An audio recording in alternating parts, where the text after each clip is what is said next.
ॐ विश्वं दर्पणदृश्यमाननगरी तुल्यन्निजान्तर्गतं पश्यन्नात्मनि मायया बहिरिवोद्भूतं यथा निद्रया यः साक्षात् कुरुते प्रबोधसमये स्वात्मानमेवाद्वयं तस्मै श्रीगुरुमूर्तये नमः इदं दक्षिणामूर्तये बीजस्यान्तरिवाङ्कुरो जगदिदं प्राङ्निर्विकल्पं पुनः मायाकल्पितदेशकालकलना वैचित्रचित्रीकृतं मायावीव विजृम्भयत्यपि महायोगी वयस्वेच्छया तस्मै श्रीगुरुमूर्तये नमः इदं श्रीदक्षिणामूर्तये तस्मै श्रीगुरुमूर्तये नमः इदं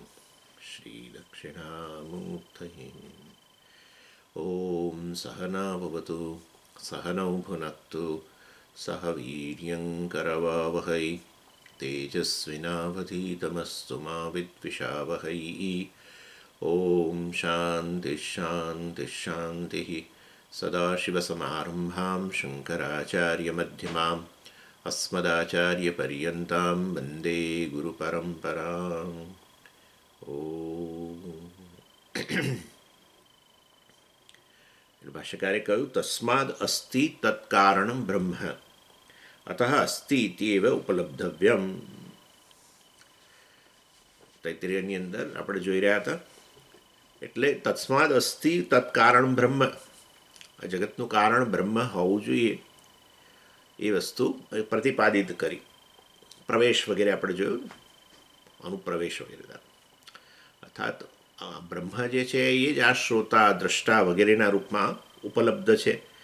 એના પહેલાં ભાષ્યકારે કહ્યું તદેવ ઇદમ આકાશાદિ કારણમ કાર્યમ સૃષ્ટ્વા તદનુપ્રવિષ્ટમ ઇવ અંતર્ગુહાયામ બુદ્ધૌ દ્રષ્ટુ શ્રોતૃ મંતૃ વિજ્ઞાતૃ ઇતિ એવં વિશેષણવત ઉપલભ્યતે તદેવ તસ્ય પ્રવેશ. આ બ્રહ્મએ જ અહીંયા બુદ્ધિની અંદર પ્રવેશ કર્યો અને એને તમે ઓળખી શકો છો કયા રૂપમાં, શ્રોતા દ્રષ્ટા વગેરેના રૂપમાં. તો શ્રોતા છે કે નથી? કશું સંભળાતું હોય તો શ્રોતા હોવો જોઈએ, કશું દેખાતું હોય તો દ્રષ્ટા હોવો જોઈએ, કશાનો સ્પર્શ કર્યો તો સ્પષ્ટા હોવો જોઈએ. એટલે આ રીતે દ્રષ્ટા શ્રોતા વગેરે ઉપલબ્ધ છે. એ બધાના માટે અનુભવનો વિષય છે. બસ તો પછી બ્રહ્મ છે, કારણ કે બ્રહ્મ જ વાસ્તવમાં આ બુદ્ધિરૂપી ગુફામાં આ શ્રોતા દ્રષ્ટા વગેરે અહંકારના રૂપમાં ઉપલબ્ધ છે. અને અહંકાર વાસ્તવમાં બ્રહ્મ છે. આ રીતે ઓળખો, અહંકાર જ બ્રહ્મ છે. અહંકાર એટલે આ શ્રોતા દ્રષ્ટા વગેરે. એટલે શ્રોતાઓની ઉપલબ્ધિ જ ન હોય જો બ્રહ્મ ન હોય તો, દ્રષ્ટાની ઉપલબ્ધિ જ ન હોય જો બ્રહ્મ ન હોય તો, ત્યારે કરતા ભોગતા બધાના રૂપમાં કરતા છે કે નથી? છે ને. કોઈ પણ કાર્ય કરવાની પાછળ કર્તૃત્વ છે તો કર્તાના રૂપમાં ઉપલબ્ધ છે. પણ તમે તો કહેતા હતા બ્રહ્મ તો અકર્તા છે, બરાબર છે. પરંતુ એની ઉપલબ્ધિ એને ઓળખી શકાય છે અહીંયા કર્તા રૂપમાં, ભોગતાના રૂપમાં, ચેતનના રૂપમાં. અહંકાર ચેતન છે કારણ કે મૂળ ચૈતન્ય છે. ચૈતન્યની ઉપલબ્ધિ આ અંતઃકરણમાં અહંકારના રૂપમાં છે એમ. એટલે તો એ અહંકારને પ્રમાતાને કહી શકાય કે તું બ્રહ્મ છું, બરાબર ને. ત્વમ તત્, ત્વમ એટલે તું પ્રમાતા જે છે, નોર, એ જ વાસ્તવમાં એને કહી શકાય કે તું નોલેજ બ્રહ્મ છું. એટલે માટે એટલે આચાર્ય કહે છે એટલે તસ્માદ અસ્તિ. પરમાત્મા વિશે શંકાઓ હતી બધી ખૂબ, કે પરમાત્મા છે કે નહીં વગેરે. બસ પરમાત્મા છે, શ્રોતા દ્રષ્ટા વગેરે છે ને. હા, તો પછી બસ અતઃ અસ્તિ ઇત્યેવ ઉપલબ્ધવ્યમ. માટે આ અસ્થિતિ ઉપલબ્ધ એમ આપણે સ્વીકારવું જોઈએ કે બ્રહ્મ છે. એ અસ્થિ પછી અસ્મિ. અસ્થિ અને અસ્મિ બનતા કેટલી વાર લાગે? કશું નહીં. જે અસ્થિ કર્યા કરે છે એ જ આ અસ્મિ. બહાર અસ્થિ બોલો તમે, તમારા માટે અહમ માટે શું બોલો? અસ્મિ બોલો. એટલે કઠોપનિષદનું વાક્ય છે, જાણે એ આચાર્ય કોટ કરતા એવું લાગે છે. અસ્તિ ઇત્યેવ ઉપલબ્ધવ્ય. ત્યાં એવું છે, અહીંયા આચાર્ય કહે છે અસ્તિ ઇત્યેવ ઉપલબ્ધવ્યમ. અસ્થિ બહુ મહત્વનો શબ્દ છે. અસ્થિ વાસ્તવમાં બતાવે રિયાલિટી. છે આખો દિવસ આપણે આ જ ચાલે છે ને બદલે છું ચાલે છે. એટલે ગુજરાતીઓ માટે એવું કહેવાય છે આ છું છું છું છું કર્યા કરે આખો દિવસ. એટલે એનીવે છે કે છું એ જ વાસ્તવમાં ક્યારેય નથી. કોઈ વસ્તુનો અભાવ છે એવું છે નહીં. જે વસ્તુનો અભાવ છે એમ તમે કહો છો એ પેલા છે ને અંતર્ગત છે. જે વસ્તુ માટે નથી એવું કહો છો એ પણ છે ને અંતર્ગત છે. મેં તમને ઉદાહરણ આપ્યું હતું જ ગઈ વખતે. શિંગડાય છે અને મનુષ્ય છે. શિંગડાવાળો મનુષ્ય નથી, બરાબર છે. એટલે જેનો અભાવ છે શિંગડાવાળો મનુષ્ય એ અભાવે છે માટે પેલા ભાવમાં જ રહેલો છે. શિંગડાય છે અને મનુષ્ય છે. એટલે શિંગડા વાળો મનુષ્ય નથી, એનો અભાવ છે, બરાબર. પરંતુ એ અભાવે શેમાં બેઠો છે? પેલા ભાવમાં. શિંગડા તો છે જ અને મનુષ્ય છે. એટલે વાસ્તવની અંદર અભાવ નામની વસ્તુ જ નથી. એટલે કહેવાનો આશય છે ભાવ. ભાવ એટલે સત, મતલબ અસ્થિ અસ્થિ અસ્થિ અસ્થિ અસ્થિ. એ જ વ્યાપક છે. સર્વવ્યાપક વસ્તુ શું છે? અસ્થિ. આકાશ છે, વાયુ છે, અગ્નિ છે, જળ છે, પૃથ્વી છે, મનુષ્ય શરીર છે, મતલબ મનુષ્ય છે, વૃક્ષ છે, ફલાણું છે, કોષ છે. એટલે તમે જુઓ પ્રત્યેક નામરૂપ શેનાદમાં તરબોળ છે. છેમાં તરબોળ છે. એ છે જ વાસ્તવમાં બ્રહ્મ છે. એને જ સત કહેવાય. એ છે જે સૌથી વ્યાપક વસ્તુ છે. અસ્થિ અસ્થિ કે અસ્મિ એનું નામ બ્રહ્મ. એનાથી અન્ય બધું મિથ્યા, મતલબ આ બધો દેખાવ. કશામાં છે પણ જે છે એનું પોતાનું નથી. હંમેશા કારણ જે હોય એ જ વાસ્તવમાં છેપણું પ્રદાન કરે. ગળાનું છેપણું માટીમાંથી આવે, માટીનું છેપણું પેલા કણોમાંથી આવે, કણોનું છેપણું વાસ્તવમાં કંઈક બીજું અણુમાંથી આવે, અણુનું છેપણું પેલા પરમાણુમાંથી આવે, પરમાણુનું છેપણું એનાથી નાના કણો બધા એમાંથી આવે.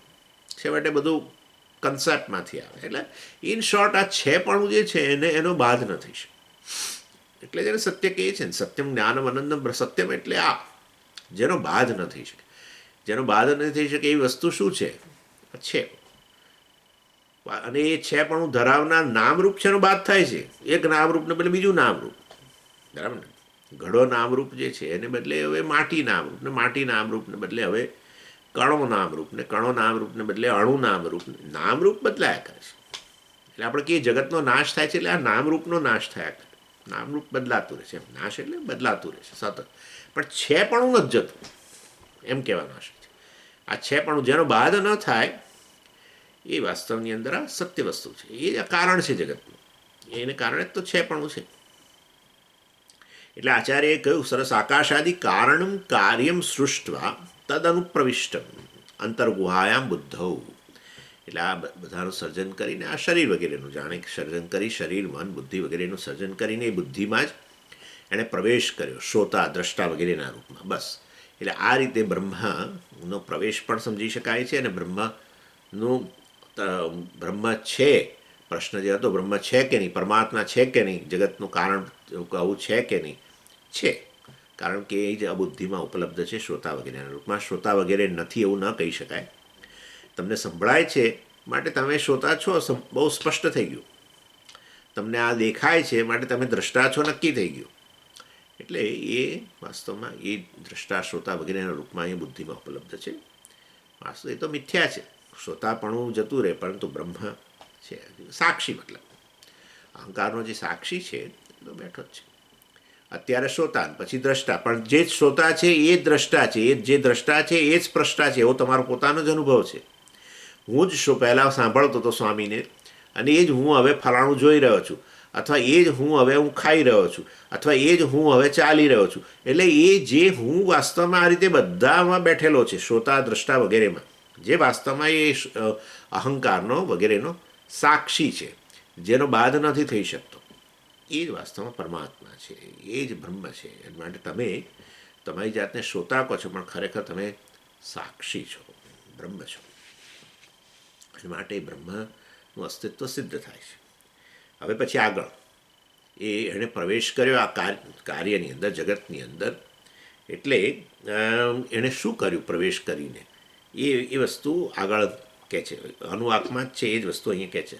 સચ્ચત્યચ્ચા અભવત તદનુપ્રવિશ્ય સચ્ચત્યચ્ચા અભવત. એણે અનુપ્રવિશ્ય એણે વાસ્તવમાં પ્રવેશ કરીને આ શું કર્યું એટલે કે છે સર્વ કાંઈ બની ગયો, સચ્ચત્યચ્ચા વગેરે એ વસ્તુ હવે અહીંયા આચાર્ય કહી રહ્યા છે.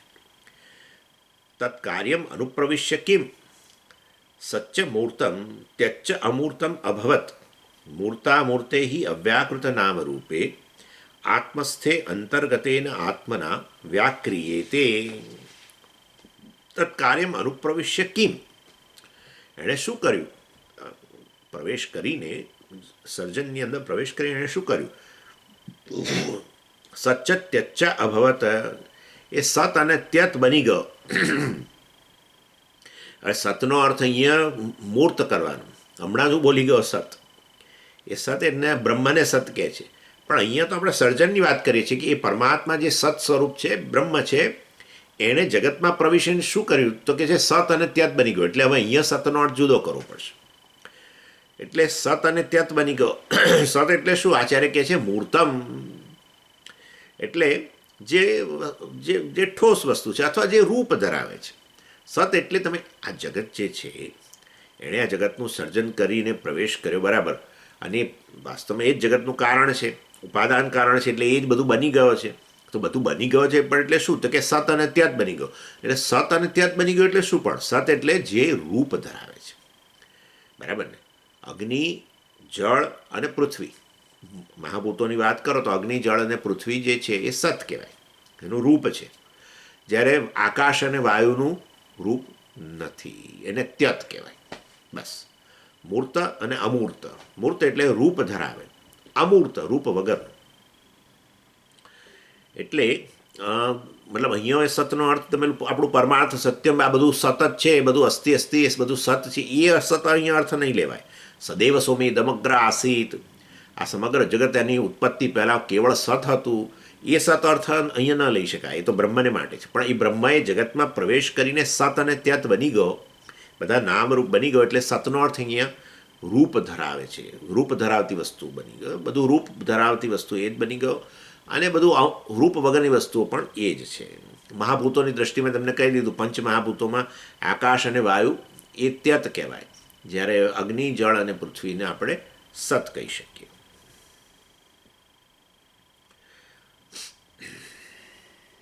એ બધું બની ગયું એટલે કે પુચ્છમ પ્રતિષ્ઠા, એ બધાની પ્રતિષ્ઠા છે.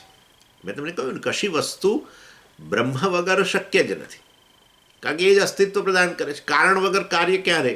માટી વગર ઘડો ક્યાં રહે?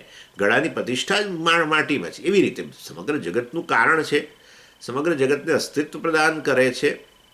અર્થાત જે જગત આ સત અને ત્યતના રૂપમાં છે, રૂપવાળી વસ્તુઓ છે, કેટલીક અમૂર્ત, મતલબ રૂપ વગરની છે, મૂર્ત છે, અમૂર્ત છે, બધું જે છે એ સર્વનું અધિષ્ઠાન જે છે કોણ છે? એ જ સત કે પરમાત્મા કે બ્રહ્મ.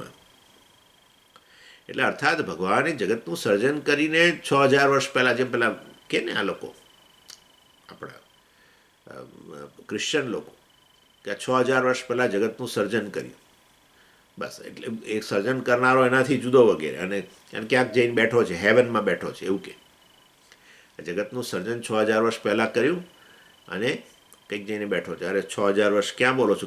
કેટલીય વસ્તુ આ જગતની અંદર પડેલી છે જેની આ લોકો વૈજ્ઞાનિકોએ શોધી કાઢ્યું કે આ તો 2 લાખ વર્ષ જૂનું છે, ને કોઈક વસ્તુ 5 લાખ વર્ષ જૂની છે. ને ઇન્ડિયામાં કોઈ ઘરે કદાચ 6000 વર્ષ જૂનું હશે, કોને ખબર.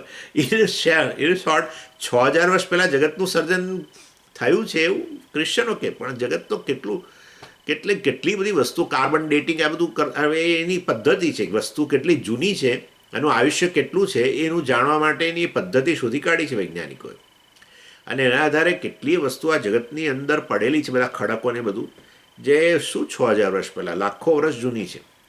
એની એટલે આ તો એ લોકો આવી રીતે વાત કરે.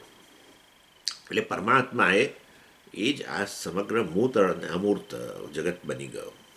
મૂર્તામૂર્તે અવ્યાકૃત નામરૂપે હિ આત્મના એવ વ્યાક્રિયેતે.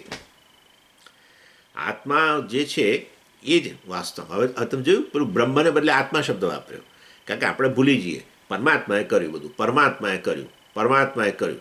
અરે પણ પરમાત્મા જ આત્મા છે, પણ પરમાત્મા જે આત્માના રૂપમાં છે એમાંથી જ આકાશનું સર્જન થયું એ તો આપણે આવી ગયું પહેલાં બ્રહ્માત્મા, એટલે હું તમને બોલ્યા કરું છું ક્યારનો.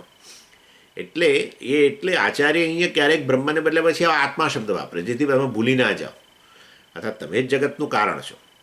આત્મના એવ વ્યાક્રિયતે, એટલે આત્માએ જ આ બધું વ્યાક્રિયતે, આત્માએ બધું વ્યક્ત કર્યું. શું? મૂર્તા મૂર્તે અવ્યાકૃત નામ રૂપે. આત્માએ જ વાસ્તવમાં જે મૂર્ત અને અમૂર્ત તમે આ જગતમાં જોઈ રહ્યા છો, રૂપ વગરની આ વસ્તુઓ, રૂપવાળી વસ્તુઓ, એ બધું પહેલાં અવ્યક્ત જ હતું.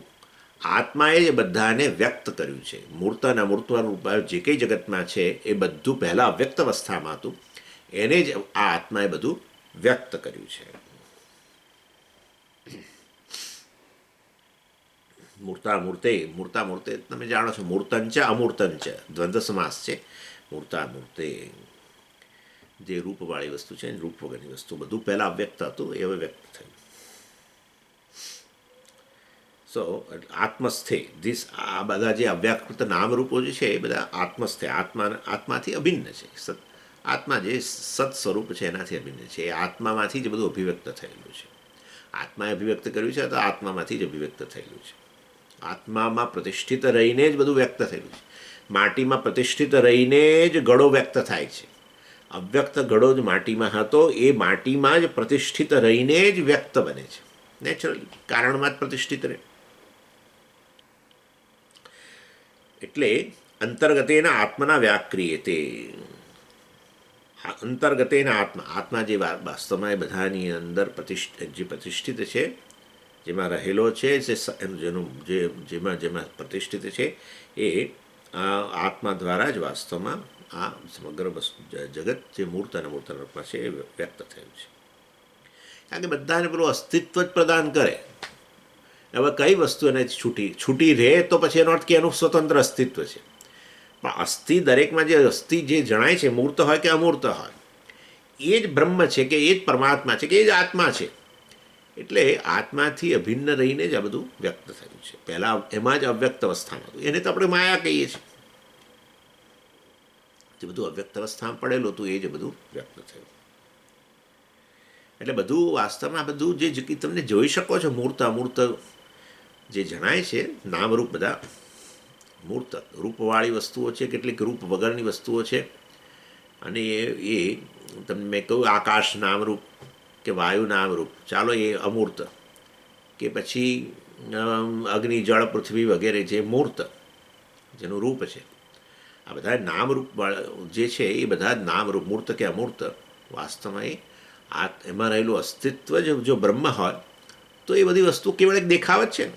પ્લાસ્ટિકનો કપ હોય, એમાં પ્લાસ્ટિકે જ વાસ્તવમાં અસ્તિત્વ પ્રદાન કર્યું હોય કપને, તો કપ તો ખાલી દેખાવ જ છે ને. ઠોસ વસ્તુઓ શું છે કપની અંદર? તો કે પ્લાસ્ટિક જ છે.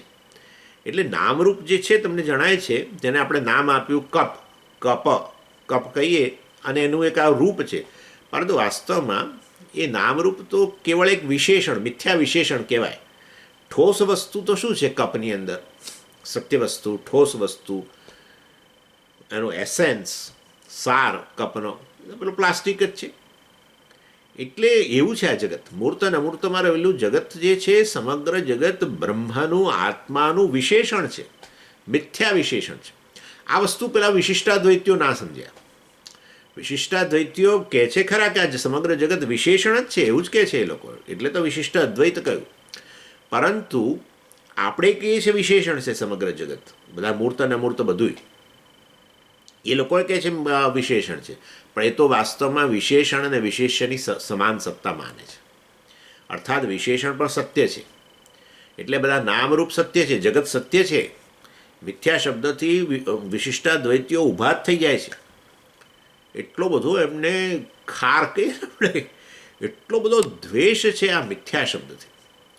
જગતને મિથ્યા કહો છો તમે? અરે જગત તો વાસ્તવમાં બ્રહ્માનું શરીર છે, નામરૂપ. સમગ્ર જગત નારાયણનું શરીર છે. એ શરીરને મિથ્યા કહેવાતું હશે? નારાયણને મિથ્યા કયું થઈ ગયું હતું આપણે?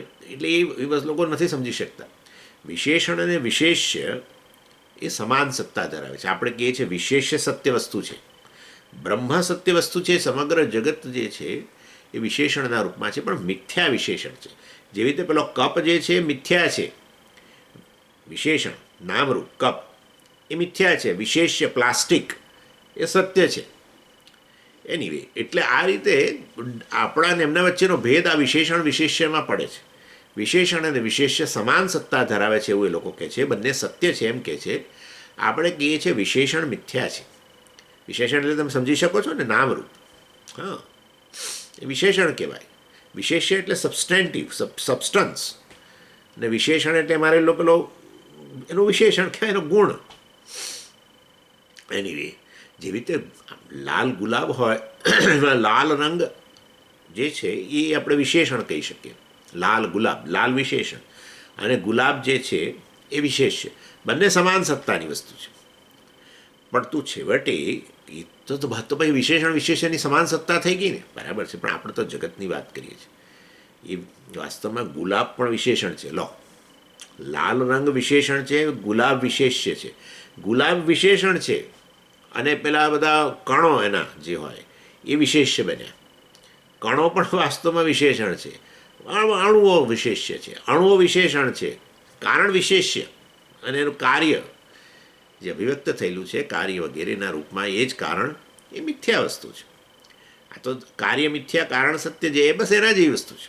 અને એમ કરતાં કરતાં છેવટે આ પરમાત્મા જે છે એ જ વાસ્તવમાં સત્ય વસ્તુ છે, જે અસ્થિ અસ્થિ અસ્થિ બધાને પ્રદાન કરે છે. એ ગુલાબને અસ્તિત્વ પ્રદાન કરે છે, લાલ રંગને અસ્તિત્વ પ્રદાન કરે છે, અને આમ એ કણોને અસ્તિત્વ પ્રદાન કરે છે, અણુઓને અસ્તિત્વ પ્રદાન કરે છે, પરમાણુને અસ્તિત્વ પ્રદાન કરે છે, પછી પેલા બીજાણુ કે જે પેલું નાના જે હોય એને પણ અસ્તિત્વ પ્રદાન કરે છે, શક્તિ જે પછી તમે કહો કે આ બધું શક્તિનું રૂપાંતર, શક્તિને અસ્તિત્વ પ્રદાન કરે છે. એટલે એ અસ્થિ જે છે એ પરમાત્મા છે, જે બધા જ નામરૂપ જે છે એને આ રીતે સત્તા પ્રદાન કરે છે. બધા નામરૂપ એમાં જ પ્રતિષ્ઠિત છે, એની બહાર એમની કલ્પના ન કરી શકો તમે. કોઈ પણ વસ્તુને જે અસ્તિત્વ પ્રદાન કરતું હોય એ એના વગર એની કલ્પના પણ ન થઈ શકે. તમને એક ફરી પાછું ઉદાહરણ આપું કે પ્લાસ્ટિક વગર કપની કલ્પના પણ ન થઈ શકે. કપના દર્શન પ્લાસ્ટિક વગર ન કરી શકો, કપની કલ્પના પણ પ્લાસ્ટિક વગર ન કરી શકો. આ રીતે એટલે જે અસ્તિત્વ પ્રદાન કરતું હોય એમાં જે પ્રતિષ્ઠિત હોય, એટલે છેવટે બધા જ નામરૂપનું જ અસ્તિત્વ પ્રદાન કરનાર બ્રહ્મ જે છે એમાં પ્રતિષ્ઠિત છે. બધા નામરૂપ તો મિથ્યા છે. મિથ્યા એટલે જેનું પોતાનું સ્વતંત્ર અસ્તિત્વ ના હોય એ મિથ્યા. અને માટે બ્રહ્મ સત્ય વસ્તુ છે, જે અસ્થિ સ્વરૂપ છે, સત છે, એ જ વાસ્તવમાં સદૈવ સત્યમ, એ જ સત્ય વસ્તુ છે. અને એમાં પ્રતિષ્ઠિત બધા નામરૂપ મૂર્ત હોય કે અમૂર્ત હોય, આ બધું વાસ્તવમાં મિથ્યા છે.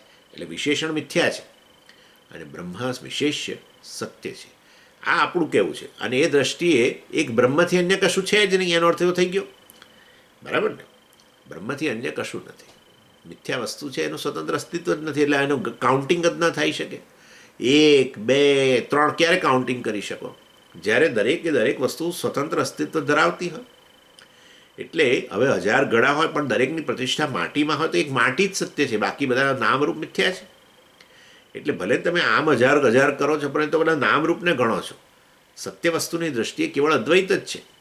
આ દ્વૈત જે જણાય છે, ગળાઓ તમે 1000 ગણ્યા, દ્વૈત એકબીજાથી ભિન્ન આમ જુઓ છો, દ્વૈત દર્શન કરો છો, પણ દ્વૈત મિથ્યા છે. સત્ય વસ્તુ તો કેવળ એક માટી છે. એટલે સમજી ગયા ને? આ વિશિષ્ટ એટલે લોકો વિશિષ્ટ અદ્વૈત, એટલે પણ એ તો દ્વૈતવાદ જ થયો. વિશેષણ અને વિશેષ સમાન સત્તાની વસ્તુઓ હોય, વિશેષણ મિથ્યા ન હોય તો પછી એ વાસ્તવમાં જીવો પણ અસંખ્ય છે, જીવો સત્ય છે, જીવ બધા બ્રહ્મમાં પરમાત્મામાં જ રહેલા છે, એનાથી અભિન્ન છે. પણ પરમાત્મા જીવ નથી એમ કહે છે. આપણે કહીએ છીએ કે વાસ્તવમાં પરમાત્મા જ આ જીવ રૂપે દ્રષ્ટા શ્રોતા વગેરે રૂપે જણાઈ રહ્યો છે, મિથ્યા છે. માટે દ્રષ્ટાને કહી શકાય કે તું બ્રહ્મ છું, તું દ્રષ્ટા નથી, તું પ્રમાતા નથી, તું બ્રહ્મ છું. ત્વમ તત્, ત્વમ તું વાસ્તવમાં જે તારી જાતને જીવ માનું છું, પ્રમાતા માનું છું, શ્રોતા માનું છું, દ્રષ્ટા માનું છું, કર્તા માનું છું, ભોગતા માનું છું, વાસ્તવમાં તું બ્રહ્મ છું, વાસ્તવમાં તું અકર્તા ભોગતા આત્મા છું એમ. એટલે એ આ રીતે કેવળ અદ્વૈત સિદ્ધાંત, એટલે આપણા માટે આપણા સિદ્ધાંતને કેવલાદ્વૈત કહેવામાં આવે. કેવળ અદ્વૈત, સત્ય વસ્તુની દ્રષ્ટિએ અદ્વૈત. એટલે વિશિષ્ટાદ્વૈતીઓ દ્વૈતવાદીઓ છે.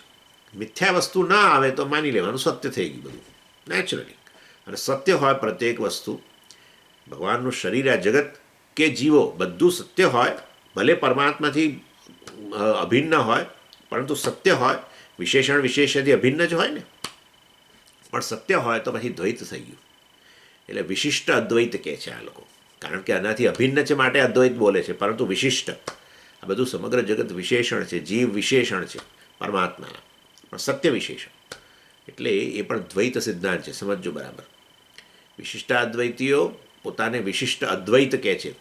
અદ્વૈત પાછું જે વિશિષ્ટ, એટલે બધા અભિન્ન પરમાત્માથી ખરા માટે અદ્વૈત અદ્વૈત બોલો છો, પરંતુ ખરેખર બધાને તમે સત્ય કહો છો. બધા જીવો છે સત્ય છે, પણ એ બધા જીવો પરમાત્માથી અભિન્ન છે માટે અદ્વૈત. પરંતુ ખરેખર જીવોને તમે સત્ય કહેતા હો, આ જગતને સત્ય કહેતા હો, જીવ જગત સત્ય હોય અને પરમાત્મા સત્ય હોય, તો પછી તો અદ્વૈત થઈ જ ગયું ને. જીવની જે સત્તા એ પરમાત્માની સત્તા, જગતની જે સત્તા એ પરમાત્માની બ્રહ્મની સત્તા. તો જીવ જગત અને ઈશ્વર વાસ્તવમાં ત્રણેય જે સત્ય હોય તો પછી ક્યાં આમાં દ્વૈત આવ્યું? બધું દ્વૈત જ છે. આપણે કહીએ છીએ જીવ જગત અને ઈશ્વર બધું વાસ્તવમાં જે પણ ગણો છે વટે આ બ્રહ્મ જ છે. જીવના રૂપમાં જણાય છે, જગતના રૂપમાં જણાય છે કે આ ઈશ્વરના રૂપે કારણ જગતના કારણના રૂપની અંદર ઈશ્વર કહો દાખલા તરીકે, તો બધું છેવટે એ બ્રહ્મ છે, પરમાત્મા જ છે, પરમાત્માથી અન્ય કશું નથી. જે કાંઈ છે એ પરમાત્મા છે. વોટ ઇઝ ઈશ્વર, આ ઈશ્વરની વ્યાખ્યા છે. જે કાંઈ છે, જેવું છે, જ્યાં છે, એ પરમાત્મા જ છે, પતી ગયું. એ જ આ પંચમહાભૂતોના રૂપમાં છે. પંચમહાભૂતોમાંથી બનેલું જે જગત, શરીર, મન, બુદ્ધિ, બધું એ જ છે, એનાથી અન્ય કશું નથી. તમારું કહી શકાય એવું આ જગતમાં કશું છે નહીં. જેટલું તમે કહો કે આ મારું છે, આ મારું છે, એ બધું અજ્ઞાનનું પરિણામ છે. વસ્તુ ઈશ્વર જ છે, ઈશ્વરથી અન્ય નથી. એટલે જ અહંકારની શરણાગતિ ભક્તિમાં, અહંકારની શરણાગતિ એટલે હું અને મારું, એની શરણાગતિ. કોને? ઈશ્વરને. કયા રૂપમાં શરણાગતિ? નમસ્કાર કરવાના લાંબા થઈને? ના, આ સમજ કે જે કાંઈ છે એ ઈશ્વર છે, બસ. એમાં આપણો અહંકાર શરણાગત થઈ ગયો. એનું નામ સાચી ભક્તિ, એનું નામ સાચી. પછી તો અહંકારનું મિથ્યાત્વ સમજાવ્યું અને તમે એને બ્રહ્મ એક જ છો, ઐક્ય સમજાઈ ગયું. એટલે પહેલાં અહંકારની શરણાગતિ, સર્વ કાંઈ ઈશ્વર છે, અને પછી વાસ્તવમાં તમારા ઈશ્વર વચ્ચે ખરેખર કોઈ ભેદ જ નથી. તમે કહી શકો આ બધું હું જ છું એવું એ કહી શકો છેવટે. પહેલાં શરણાગતિ, બધું ઈશ્વર છે, મારું કશું છે નહીં, મારું આ શરીર મારું છે, હું શરીર છું. અરે ભાઈ, આ શરીર એ વાસ્તવમાં પંચમહાભૂતોની, એ આ પરમાત્મા. ઇન શોર્ટ કહેવાનો આશય એવો છે, આ રીતે વાસ્તવમાં સમજ એની કહેવાય છે.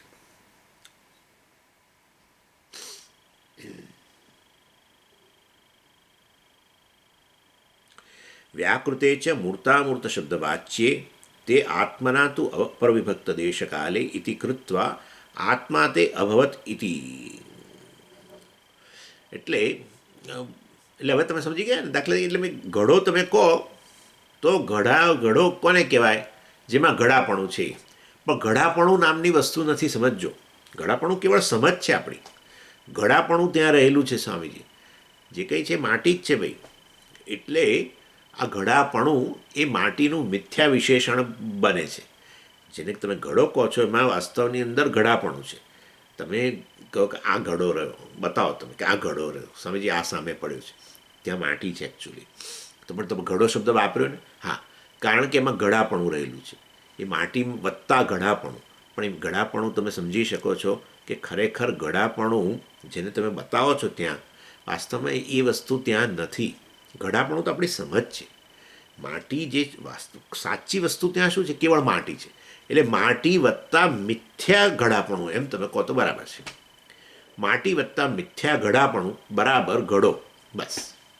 વાસ્તવમાં સત્ય વસ્તુ કેવળ માટી. સમજી ગયા ને? સત્ય વસ્તુ કેવળ માટી. એ માટીમાં તમને આ ઘડાપણું જણાય છે, પણ એ ઘડાપણું નામ છૂટું ના કરી શકો માટીથી. ઘડાપણું કાઢી લો, અરે કશું ઘડાય એવું જ નથી. એટલે ઘડાપણું આપણે પોટનેસ જેને કહો એ વાસ્તવમાં મિથ્યા વિશેષણ થઈ ગયું. પ્રત્યેક નામરૂપ છે એ આ વાસ્તવમાં આ રીતે મિથ્યા વિશેષણ બને. માટીનો જે એક આકાર આવ્યો, રૂપ, અને ત્યારે તમે એક નામ આપ્યું ઘડો. એટલે નામ અને પેલો રૂપ બરાબર છે. એ નામરૂપ પણ મિથ્યા છે. એનું કોઈ સ્વતંત્ર અસ્તિત્વ નથી માટીથી. ઠોસ વસ્તુ કેવળ માટી જ છે. સત્ય વસ્તુ માટી છે. એમાં ઘડાપણું જે છે એ મિથ્યા છે. સમજી ગયા ને? છૂટું ન પાડી શકો. એટલે આ જગત આવું છે બધું. એ પરમાત્મા જ છે, બીજું કંઈ નહીં. સત્ય વસ્તુ, ઠોસ વસ્તુ જે કંઈ છે એ પરમાત્મા છે. એમાં નામરૂપ આ રીતે મિથ્યા નામરૂપ ઉમેરવા, એ નામ જગત. That's it. એનું નામ જગત. એટલે પ્રત્યેક નામરૂપ જ્યારે કહીએ ત્યારે નામરૂપ તમારે આપોઆપ મિથ્યા સમજી લેવાનું. ત્યારે આવું કહી શકીએ કે બધું કેવળ એક પરમાત્મા જ છે. કહી જ શકાય. બધા જ ઘડાઓને જોઉં છતાં હું કહી શકું આ બધું કેવળ એક માટી જ છે. એ માટીની અંદર જ ઘડાપણું, મિથ્યા ઘડાપણું ઉમેર્યું. મિથ્યા ઘડાપણું ઉમેર્યું એટલે વાસ્તવમાં કોઈ કશું મિથ્યા ઉમેરી ના શકો, તમે સમજી શકો છો. એટલે એને આપણે ઘડો કહીએ. મિથ્યા કુંડાપણું ઉમેર્યું માટીમાં, હવે કુંડું બોલીએ. બસ સમજ્યા? ઘડો ને કુંડું જુદી વસ્તુ છે ભાઈ, કશું જુદું નથી. ઘડો એટલે શું, એટલું તપાસ કરો. અને કુંડું એટલે શું, એટલે તપાસ કરો. ઘડો પણ બીજું કંઈ નહીં, માટી વત્તા મિથ્યા ઘડાપણું. કુંડું એટલે માટી વત્તા મિથ્યા કુંડાપણું. કુંડાપણું એટલે પેલું એમ રૂપ. એના માટે એમ, એટલે એ રૂપને જોઈને આપણે નામ આપી દીધું એક કુંડું એમ, આવી રીતે. એટલે વાસ્તવમાં ઠોસ વસ્તુ કેવળ માટી, એમાં બધા મિથ્યા નામ રૂપ ઉમેરાય. That's it. એના કારણે આપણે જુદા જુદા નામ ને જુદા જુદા રૂપને આ બધું બોલીએ છીએ, જેને જગત કહીએ. એ બધું કેવળ મિથ્યા વસ્તુ છે. ઠોસ વસ્તુ પ્રત્યેકની અંદર એક કેવળ સત્યમ બ્રહ્મ, જે એને અસ્તિત્વ પ્રદાન કરે છે. અસ્તિ જેના કારણે આપણે કહીએ છીએ તે છે. હા, એટલે કે છે વ્યાકૃતે છે મૂર્તામૂર્ત શબ્દ વાચ્યે તે આત્મના તો અપ્રવિભક્ત દેશકાલે ઇતિ કૃત્વા આત્મા તે અભવત. આત્મા તે મૂર્તામૂર્તે અભવત. આત્મા છે આ બધું બની ગયો. મૂર્તામૂર્તે, મૂર્તના મૂર્ત જે કંઈ છે એ બધું આ બની ગયો. તે એટલે અહીંયા પેલું દ્વિવચન છે ને, મૂર્તના મૂર્ત બે, એના માટે તે શબ્દ વાપર્યો છે. તમે હમણાં જ કહેતા હતા આત્માએ બધું આ સર્જન કર્યું ને હવે કહો છો આત્મા બની. આત્મામાંથી જ અભિવ્યક્ત થયું ને. મેં કહ્યું ને હમણાં તમને મિથ્યા જ છે. એટલે આત્મા જ વાસ્તવની અંદર વ્યાકૃતે છે મૂર્તામૂર્ત શબ્દ વાચ્યે. એટલે આ બધા વ્યક્ત જે છે, બધા નામરૂપ જે છે એ મૂર્ત હોય કે અમૂર્ત હોય, રૂપવાળી વસ્તુ હોય, રૂપ વગરની વસ્તુ હોય, બધું જે વ્યક્ત બનેલું છે વાસ્તવની અંદર એ જેને તમે શબ્દ વાચ્યે, મૂર્તામૂર્ત શબ્દ વાચ્યે વ્યાકૃતે. શબ્દ વાચ્ય એટલે જે બધું રૂપવાળી વસ્તુઓ તમે જુઓ છો, રૂપ વગરની વસ્તુઓ જુઓ છો, એ પ્રત્યેક વસ્તુઓને તમે નામ આપેલા છે. આકાશ, વાયુ, અગ્નિ, જળ વગેરે આ બધું એ આત્મના અપ્રવિભક્ત દેશકાલે એ વાસ્તવમાં એ આ જે દેશ અને કાળથી અભિન્ન છે. નેચરલી બધી વસ્તુઓ સર્જાય છે દેશકાળથી અભિન્ન જ છે. સ્વપ્નમાં તમે સર્જો છો એ બધી જ વસ્તુ કે એવું થોડું છે કે પહેલાં દેશનું સર્જન કરો છો કે કાળનું સર્જન કરો છો અને પછી બધી વસ્તુઓ ધીમે ધીમે મૂકો છો અંદર, એવું કશું છે જ નહીં. દેશ અને કાળથી સ્વતંત્ર વસ્તુ જગતમાં કોઈ છે નહીં. એટલે દેશકાળ હવે અપ્રવિભક્ત દેશકાલે આચાર્ય કહે છે. એટલે વાસ્તવમાં જે દેશ અને કાળથી નોન સેપરેટ, અભિન્ન છે. આ બધા જ નામરૂપ મૂર્તામૂર્ત બધી જ વસ્તુઓ દેશ અને કાળથી અભિન્ન છે. અને એ બધા અપ્રવિભક્ત દેશકાલે એ પેલા મૂર્તામૂર્તે કે નામરૂપે માટેનું વિશેષણ છે. અપ્રવિભક્ત દેશકાલે મૂર્તામૂર્તે નામરૂપે. એટલે આ નામરૂપ વાસ્તવમાં જે મૂર્ત અને મૂર્તના રૂપમાં રહ્યા છે એ બધા જ અપ્રવિભક્ત, એટલે જે ભિન્ન, પ્રવિભક્ત એટલે ભિન્ન, અપ્રવિભક્ત અભિન્ન, દેશકાળથી અભિન્ન જે બધા નામરૂપ છે એ બધાની એમાં એમની સત્તા, એમનું અસ્તિત્વ કોણે પ્રદાન કર્યું છે? આત્માએ જ પ્રદાન કર્યું છે. આત્મા એવા અભવત. માટી જો ઘડાને સત્તા પ્રદાન કરતી હોય તો માટી જ ઘડાના રૂપમાં જણાઈ રહી છે એમ. ઇતિ કૃત્વા એટલે એના આધારે આત્મા તે અભવત ઇતિ ઉચ્યતે. માટે આત્મા જ બધું બની ગયો એ અમે જે કહીએ છીએ આ રીતે, કારણ કે પ્રત્યેકમાં રહેલી સત્તા કે અસ્તિત્વ વાસ્તવમાં એ આત્માએ પ્રદાન કરેલું છે. માટે આત્મા જ આ બધાના રૂપમાં જણાઈ રહેલો છે. એટલે આત્માએ કંઈક અલગ રહીને સર્જન કર્યું નથી. આત્મા ક્યાંક બેઠો હોય એવું નથી. સામાન્ય રીતે એવું હોય, સર્જન થયા પછી એ સર્જક કરતાં એ જુદો રહે. જે વ્યક્તિ બ્રેડ બનાવતો હોય બેકરીની અંદર, એ વ્યક્તિ બ્રેડ કરતાં તો જુદો જ હોય ને.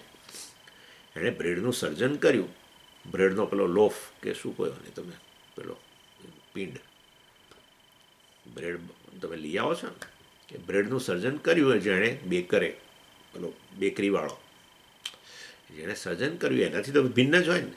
તમે ઘરે લઈ આવો બ્રેડ ખરીદીને, તો પેલો સર્જક થોડો જોડે આવે તમારી. એ જે સર્જક છે તો એના પત્ની બાળકો સાથે જ હોય ને ત્યાં, તો ભાઈ તમારી સાથે ના આવે. એટલે સર્જક અને સર્જન સામાન્ય રીતે ભિન્ન હોય.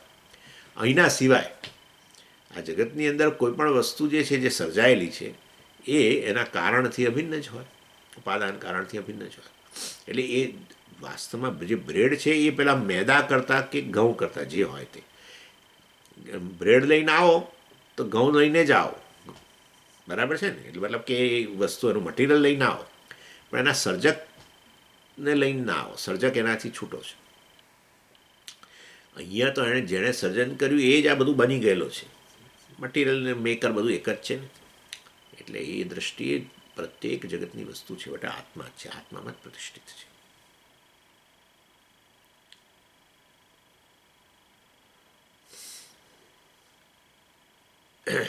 એટલે અસૃજત અને અભવત શબ્દ કેવળ આત્મા માટે જ વપરાય. એણે જ બધું સર્જ્યું, એણે જ બધું વ્યક્ત કર્યું. સર્જ્યું એટલે એણે બધું વ્યક્ત કર્યું. પછીથી મેરેન કહે કે એ જ બધું આ રૂપમાં વ્યક્ત થયું, એનામાંથી જ બધું વ્યક્ત થયું. પછી એવું કહેવાનું એણે જ બધું વ્યક્ત કર્યું, એટલે કે એણે બધું સર્જન કર્યું. જેમ પેલા ભાઈએ એ બેકરે પેલો જે લોટ હતો બાંધેલો કેવો, એમાંથી સર્જન કર્યું. શેનું? બ્રેડ. પણ એ જ પછી બની ગયો બ્રેડ, એ ના બોલાય ત્યાં. જ્યારે પરમાત્માના કિસ્સામાં તો અસૃજત અભવત, પરમાત્મા જ એણે જ આ બધું વ્યક્ત કર્યું અવ્યક્તમાંથી. અરે પણ એનામાંથી જ બધું વ્યક્ત થયું, પરમાત્મા જ આ બધું બની ગયો. એટલે વાસ્તવમાં સર્જન અને સર્જક વચ્ચે જે અવકાશ હોય, અંતર હોય, બરાબર ને, એ અંતર અહીંયા નહીં. કારણ કે આકાશનું સર્જન પણ કોણે કર્યું છે? પરમાત્માએ જ. માટે જો આકાશનું પણ સર્જન થયેલું હોય તો આ જગત પરમાત્માથી અભિન્ન જ હોય.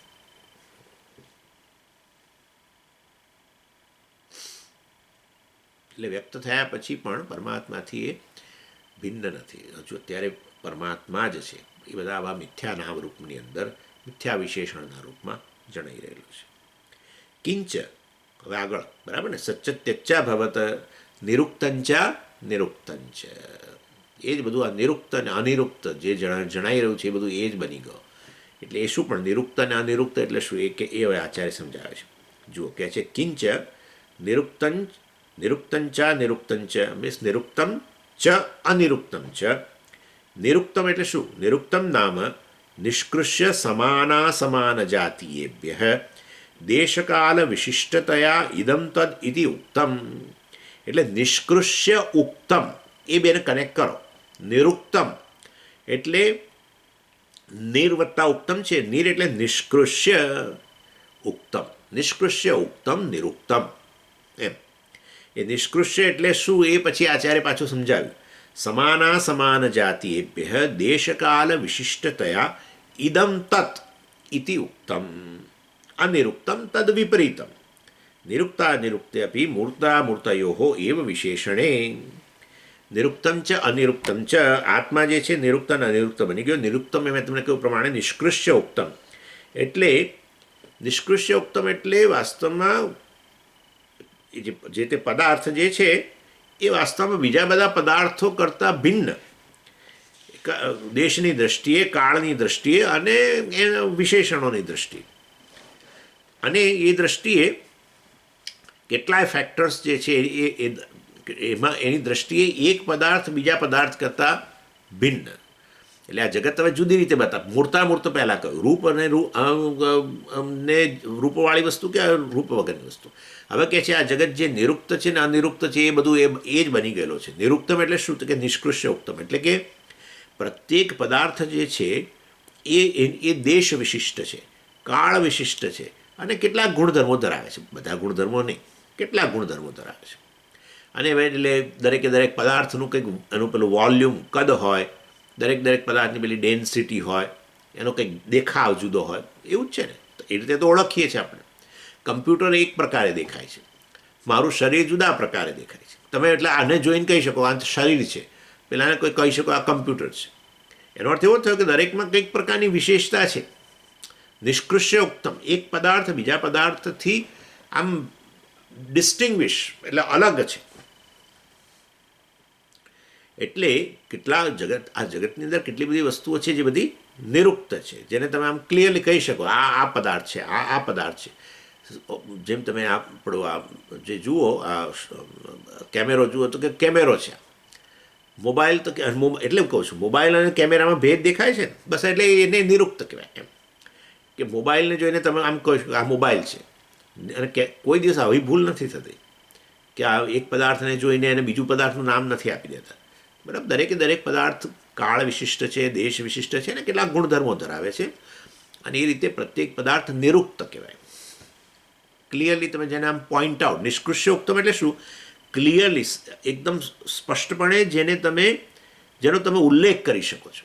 મોબાઈલ કે કેમેરો, કમ્પ્યુટર, કાગળ, ફલાણું, પેન, આ રીતે બિલકુલ ક્લિયરલી તમે પોઈન્ટ આઉટ કરી શકો, એનું નામ નિરુક્તમ. અને બીજી બધી વસ્તુ કેવી છે? અનિરુક્ત છે, જેને તમે બહુ સ્પષ્ટપણે બોલી ના શકો, એવું છે જગતમાં. એટલે વાસ્તવની અંદર દાખલા તરીકે મધુરતા, ગળપણ. હવે આ ગળપણને કઈ રીતે બતાવશો? બોલો, ગળપણની વ્યાખ્યા કરો. અને પછી તમને કહું કે ચાલો હવે ગળપણ વસ્તુ જે છે, સ્વામીજી શેરડીમાં ગળપણ છે અને કેરીમાં ગળપણ છે. Okay, very good. શેરડીનું ગળપણ અને કેરીના ગળપણ વચ્ચેનો તફાવત બતાવો તો શબ્દોની અંદર. શબ્દોમાં કેરીના ગળપણ અને શેરડીના ગળપણ વચ્ચેનો તફાવત બતાવો. શબ્દોની અંદર વ્યાખ્યા કરી બતાવો. તમે કહેશો સ્વામીજી ટેસ્ટ કરી લો, તમને ખબર પડી જશે. આટલું બોલશો તમે, બીજું વધારે નહીં બોલી શકો. આ બધું અનિરુક્ત કહેવાય. ક્લિયરલી પોઈન્ટ આઉટ ના થઈ શકે, આવું છે. હું તમને કહું કે મોગરાની સુગંધ અને જાયની સુગંધ, એની સુગંધ તો છે જ, બરાબર, ઓકે, સુગંધ છે બંનેમાં, ઓકે. હવે આ મોગરાની સુગંધ અને જાયની સુગંધ વચ્ચેનો ભેદ બતાવો. અરે હું તો કહું છું સુગંધ એટલે શું એ મને કહો.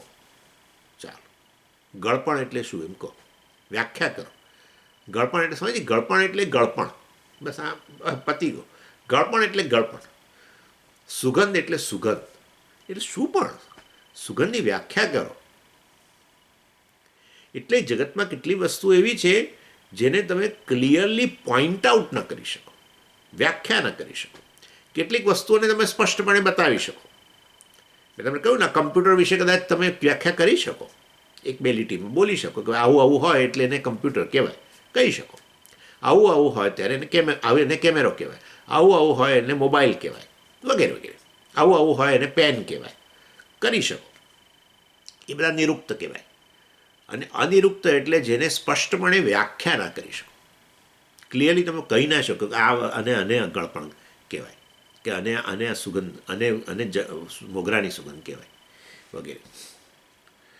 એટલે એ વાસ્તવની અંદર આપણે બ્રહ્મસૂત્ર પર એક ભામતી વ્યાખ્યા છે.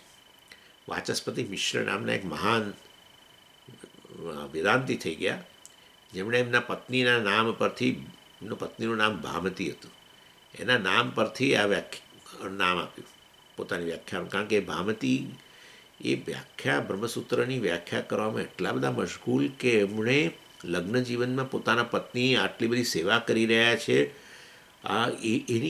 એની દરકાર પણ ન કરી. એટલે પેલા મૂકપણે બિચારા સેવા કરતા રહે. પછી એમને છેવટે આ બધી વ્યાખ્યા પતીને ભાનમાં આવ્યા, જાણે ઓહો, આ બધા પાછળ તો ખરેખર મારા પત્નીનો ખૂબ મોટો ફાળો છે. એટલા બધા દ્રવીભૂત થઈ ગયા કે પછી પોતે જે વ્યાખ્યા કરી એનું નામ આપ્યું ભામતી. એ ભામતી વ્યાખ્યાકાર જે છે એ શું કહે છે ખબર છે? સરસ્વત્યાપી વક્તુમ ન શક્યતે. એ કહે છે સાક્ષાત સરસ્વતી પણ વાસ્તવમાં મધુર કે ગળપણની વ્યાખ્યા ન કરી શકે. સાક્ષાત સરસ્વતી પણ સુગંધની વ્યાખ્યા ન કરી શકે. સ્વામીજી સુગંધ એટલે સારી સુગંધ, આ તો કઈ વ્યાખ્યા છે? આ તો કઈ વ્યાખ્યા છે? વ્યાખ્યા તો શબ્દોમાં કરો. ગંધ એટલે શું એ મને કહો.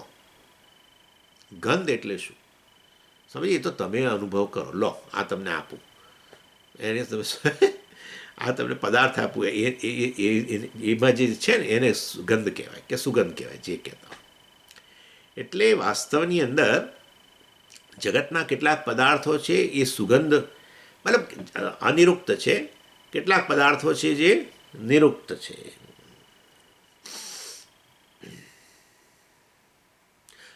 પ્રેમની વ્યાખ્યા કરો. કેટલાય સારા સારા સંબંધો બે જણા વચ્ચે સારા સંબંધો હોય કેટલીક વાર વાસ્તવમાં તૂટી જતા હોય છે. કેમ? કારણ કે વાસ્તવમાં એમની વચ્ચે જે પ્રેમ રહેલો હોય એને ક્યારેય કમ્યુનિકેટ એ પ્રેમને આમ વ્યક્ત ન કરી શકો. તમે કહો કે મેં સમજી આ તો શબ્દોમાં જે વ્યક્ત થયો ને, આ શબ્દોમાં જે વ્યક્ત થયો એને પ્રેમ કહેવાય, એમ તમે કહો. એ પેલા એના જેવું જ થયું. સમજી આ કેરીનો સ્વાદ લો, એમાં જે રહેલું છે ને એને ગળપણ કહેવાય. એના જેવી વાત કરી તમે. જેમ તેને વ્યાખ્યા ન કરી શકાય એવી રીતે પ્રેમની વ્યાખ્યા નથી થઈ શકી. પ્રેમને આમ કમ્યુનિકેટ ન કરી શકો. તમે આમ આવું કહો કે આવું હોય છે એટલે પ્રેમ કહેવાય, પરંતુ પ્રેમની વ્યાખ્યા ન થઈ શકે. એનીવે, એટલે આ રીતે અર્થાત પ્રેમ ક્યારે એને પ્રૂફ ના મળે. એટલે એક વ્યક્તિને શંકા પડે કે આ વ્યક્તિને મારા માટે પ્રેમ પૂછે જ છે. લગ્ન જીવનના 30 વર્ષ પછી પૂછે છે, તમે મને પ્રેમ કરો છો ખરેખર, કે તું મને પ્રેમ કરું છું, આવો શબ્દ પૂછે છે. એનો અર્થ કે વાસ્તવમાં એ ખરેખર પ્રેમ એમની વચ્ચેનો જે પ્રેમ છે એ કમ્યુનિકેટ થઈ શક્યો નથી. નહીં તો આવું શું કરવા પૂછો? સંશય કરવાની જરૂર શું છે? સંશય છે મતલબ કે આ વસ્તુ એ લોકો એને સેન્સ નથી કરી શક્યા. એનીવે, એટલે કેટલી બધી જગતની આપણે વસ્તુઓ છે, આપણા જીવનની અંદર કેટલી બધી વસ્તુઓ છે કે જેને આ રીતે કમ્યુનિકેટ ન કરી શકાય, શબ્દો દ્વારા એની વ્યાખ્યા ન કરી શકાય, એમ મારું કહેવાનો આશય છે. એ બધું અનિરુક્ત કહેવાય. કેટલું બધું છે આવું તો. મેં તમને કહ્યું પ્રમાણે આ ગંધ છે, આ સુગંધ કે આ ગળપણ, ટેસ્ટ વગેરે જે કહું છું તમને, એ અનિરુક્ત વસ્તુઓ. એટલે આ જ છે એવું તમે આવી રીતે વ્યાખ્યા એની ન કરી શકો. એમ છેવટે તો બધું અનિરુક્ત જ કહેવું પડે આપણે, એમ તો એવું જ છે. એટલે કોઈ પણ એક વસ્તુ લો એમ એને શરૂઆતમાં નિરુક્ત બને. દાખલા તરીકે ફૂલ. કોને ફૂલ કહેવાય? જે પાંખડીઓ ધરાવે ફૂલ કહેવાય. પાંખડીઓ ધરાવે ફૂલ કહો, બરાબર. પણ હવે પછી તમે કહો કે હું કહું કે કેટલી પાંખડીઓ છે, એટલે તમે કહો કે 20 પાંખડી છે એની અંદર, ગુલાબની અંદર. 20 પાંખડીઓ ધરાવે, સમજીએ ગુલાબ કે આવું એવું ન બોલી શકાય, કારણ કે કેટલાક ગુલાબમાં ઓછી હોય છે. પણ કહો પછી હું તમને કહું કે એનો આ રંગ છે ને કારણે છે. તમે કહો કે સમજીએ તો કેમિકલ ફલાણું આમ તેમ, એમાં આ લાઇટ પેલો રંગ પ્રકાશ, સૂર્યપ્રકાશ આ રીતે પરાવર્તિત થયું. બહુ થોડું જાણતા હતું. પછી હું તમને કહું આમાં આટલી જ પાંખડીઓ કેમ છે, આમાં અમે ગુલાબની સુગંધ આ જ પ્રકારની કેમ છે, એની અંદર નીચે એની પેલી દાંડી જેવું કેમ છે, એમાં કાંટા કેમ છે. આગળ જેમ વધતા જાઓ એમ પછી આપણે ચૂપ થઈ ગઈ. એટલે પ્રત્યેક જગતનો પદાર્થ શરૂમાં તમે નિરુક્ત વ્યાખ્યા કદાચ કરી શકો, આમ ક્લિયરલી પોઈન્ટ આઉટ કરી શકો, આમ છે વગેરે. પણ પછી આગળ જેમ સાહેબ વધો અંદર, એટલે પછી બધું અનિરુક્ત થઈ જાય. આવું છે.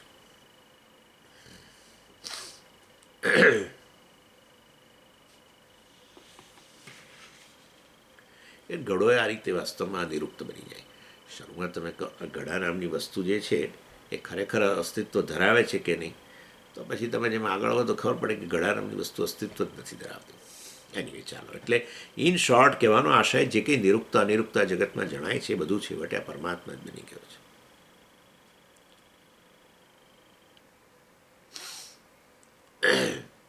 એક દ્રષ્ટિથી નિરુક્ત કહેવાય, બીજી દ્રષ્ટિબિંદુથી અનિરુક્ત પણ કહી શકીએ એની એ જ વસ્તુને. તમને કહ્યું ગુલાબને તમે શરૂમાં જે વ્યાખ્યા બધી કરી તમે, ચાલો એટલે એ દ્રષ્ટિથી નિરુક્ત કહો, પણ આગળ વધો તમે અંદર વધારે ને વધારે ઊંડા ઉતરો એટલે પછી અનિરુક્ત થઈ જાય. એટલે એક દ્રષ્ટિબિંદુથી ગમે તે પદાર્થને નિરુક્ત કહી શકો, બીજી દ્રષ્ટિબિંદુથી અનિરુક્ત પણ કહી શકાય. એટલે એ મૂર્ત અને અમૂર્ત વસ્તુઓ જે છે, જે રૂપવાળી વસ્તુઓ છે કે રૂપ વગરની વસ્તુઓ છે, એ જ મૂર્ત અને અમૂર્ત વસ્તુઓ નિરુક્ત અને અનિરુક્ત છે. સમજી ગયા? રૂપવાળી વસ્તુઓ ભલે તમે નિરુક્ત કહો શરૂમાં, અને પછી એ અનિરુક્ત કહો, અનિરુક્ત થઈ જાય.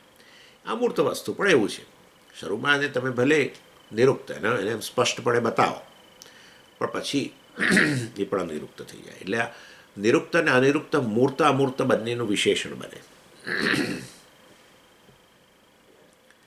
ચાલો. યથા સચ્ચ પ્રત્યક્ષ પરોક્ષે તથા નિલયનમ ચા નિલયનં ચ નિલયનમ નીડમ આશ્રય મૂર્તસ્યૈવ ધર્મઃ અનિલયનમ તદ વિપરીતમ અમૂર્તસ્ય એવ ધર્મઃ. આ વસ્તુ હવે જે છે એ આપણે આવતી વખતે જોઈશું.